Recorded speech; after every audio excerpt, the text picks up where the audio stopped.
Hi everybody, it's Bill from Naperville Preservation Inc.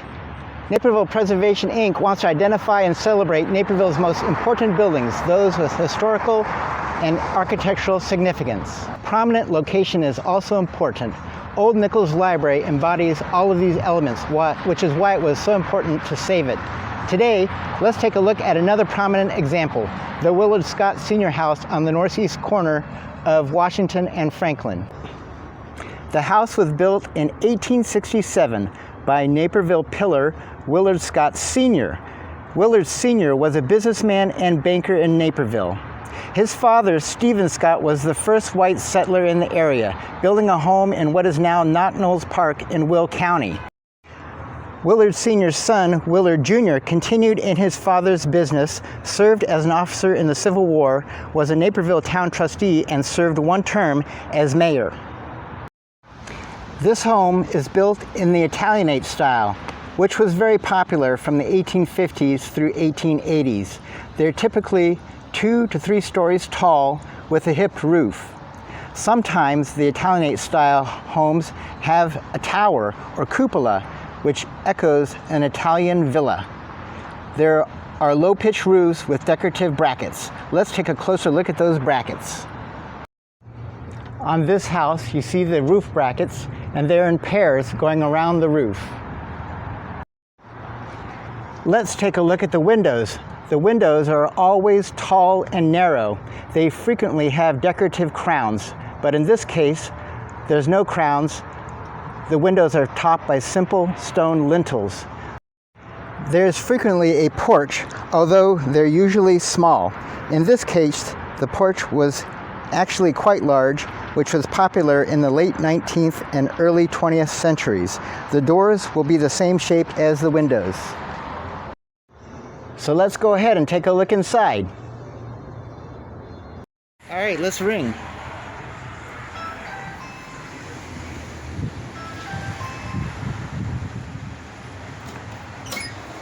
Hello! Hi, can we come in? Of course. Welcome to the Willard Scott House. Awesome, thank you.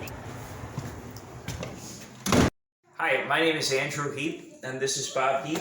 We both currently work here at the Willard Scott House, currently the home of Kuhn, Heap, and Monson Law Office. Why don't you come in here and we'll talk about the history of the building a little bit. Great, thank you. So welcome to the Willard Scott House. We have been in this place, I think, for about 5 years now. My father-in-law, Harris Faywell, bought it in 1975 and turned it into a law office, fixed it all up, and it's been a law office ever since that time. Harris went on to go to Congress, at which time he stepped away from the law practice, but it's kept on going since then. And then a number of years ago, I had the opportunity to buy half of this house, and Harris and Ruth Faywell own the other half, and we've moved in and kept the law practice going in here. Today we have 3 generations of family, and we actually have 4th generation here. Potential 4th generation. Potential 4th generation, and that's little Harrison Ford Heap, Andrew's kids. They're not quite ready to practice law yet, but we're hoping someday that may be the case. Yeah, we'll see. So where we're at right now is the library of the law office, and if you look around, we've got a lot of books.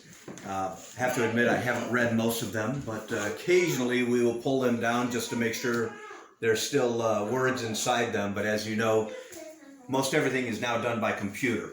So this is more just for the look of things. But way back when this house was originally built, I would assume this was either a dining room or a parlor or something like that, because this used to be a house where people lived and they raised their kids and entertained, things like that. So this is where we have a lot of meetings. If we have 3, 4, 10 people, this is where we would sit everybody down and we could discuss whatever legal issues need to be discussed. But prior to this, when Harris was running for Congress or he was a state senator, a lot of meetings got held in this office or in this library talking about election plans and how they were going to go door to door and what they were going to do for the next political thing that Harris was involved in. So this has seen a lot of history over the years. So if we come back in here, this is the entryway to the office. This is where you first came in. And this was the entryway to the original Willard Scott House. This is where we greet people. And then if you'll follow me, Okay, great. right through here is the old kitchen. Now it's a workroom. And as you can see, this is where a lot of work gets done, whether it's copying or collating or coffee. We have coffee. That's Very right. important. So this is it. This is what's happening in here. We've got offices off of the kitchen area or off of the workroom area. And this is just a little bit of information that we have on the wall about Harris's old law firm and some of the pictures of what has happened over the course of the years. Well, that's the original sign of the building, right? Exactly. Oh, pretty cool. That was sitting in the basement Very collecting dust. So Oh. we cleaned it up and hung it up there. So that's been around So for many a year. it's not distressed on purpose. It really is It antique, really original. is truly stressed. And That's very Harris cool. bought this property in 1975. So that probably goes back to 1975 when he originally bought it, and they hung it out front and started the firm of Fable, James, and Brooks. All right, let's go upstairs.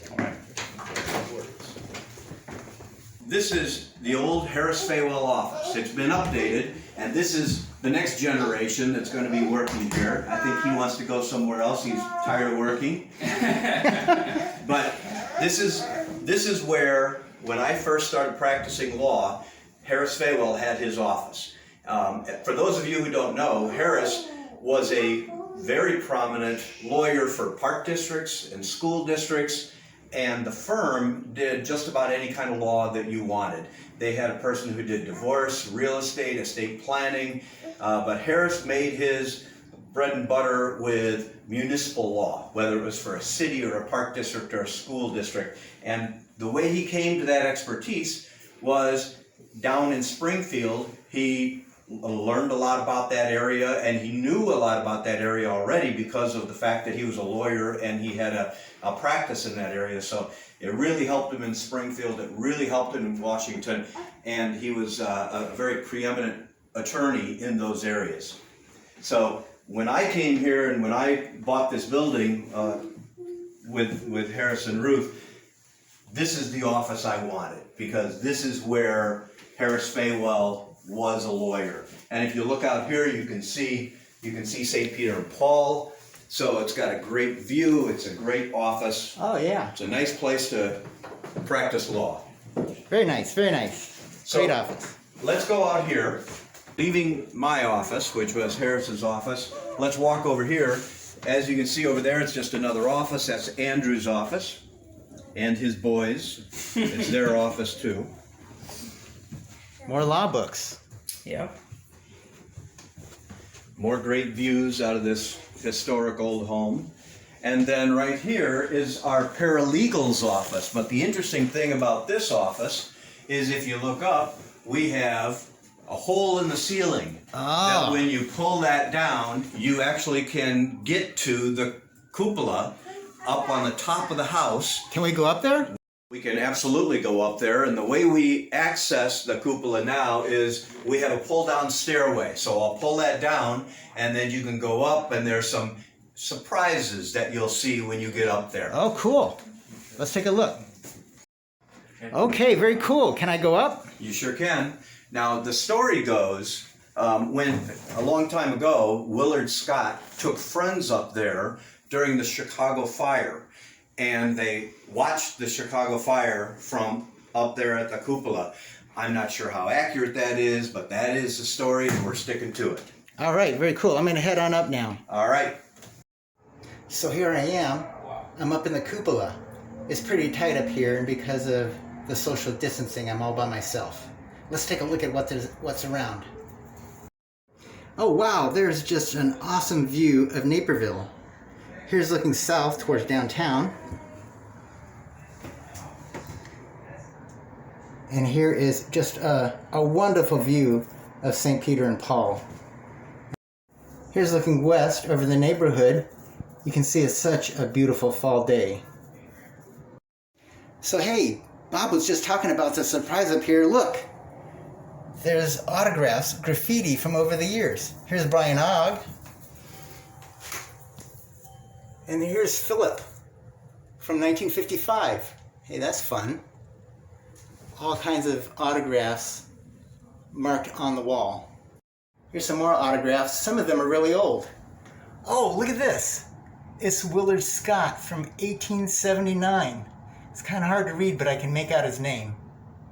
Here's one from 1907. And it goes on and on. Pretty cool. Well, that's it for the cupola. Let's head on back down and join up with everybody. Bob, this is such a great example of adaptive reuse, taking an old home and giving it a new life as an office building. Also, is such a stellar preservation effort here. Well, I appreciate that. Thank you very much. You know, the people that really started this process was Harris and Ruth Faywell. They bought it early on in '75, and they've done so much to keep it in the condition that it is now. Now, when I purchased this house along with Harris and Ruth Faywell, we came in and it had fallen into a little disrepair. So we had a lot of work to do to put it back together the way we wanted it to look and the way that was consistent with the way it was back when it was originally built in 1867. One thing that we did was we looked at all of this area and we realized that the floor was a later improvement, probably in the 1960s, 1970s. Okay. And so when we took out some of the bookshelves, we realized that we could actually see under this floor, and what was under the floor was the original flooring, what we thought was the original flooring from many, many years ago. So we brought in an expert, Brian Ogg, and maybe you've heard of him. Yep. But he came in and he looked at that original flooring and he said, yes, that is in fact the flooring from the original home when it was built in 1867. So what we did was we kept areas of that floor and we put some glass over it so you can actually see the original floor. So if you look down there, that's pretty cool. That is so that's the original floor from original 1867. flooring. That's correct. Very cool. Very cool. Thank you very much. Well, thank you very much for coming. We really appreciate the opportunity to show you around this great old house. Yes, and thank you so much, Bob and Andrew and family, for showing us around. And this is just an outstanding building. It's so cool to see. And thank you, everybody, viewers of Naperville Preservation. So that's it for now. So this is a goodbye from Naperville Preservation. Catch us next time. If you enjoyed our video, make sure you press the subscribe button down below.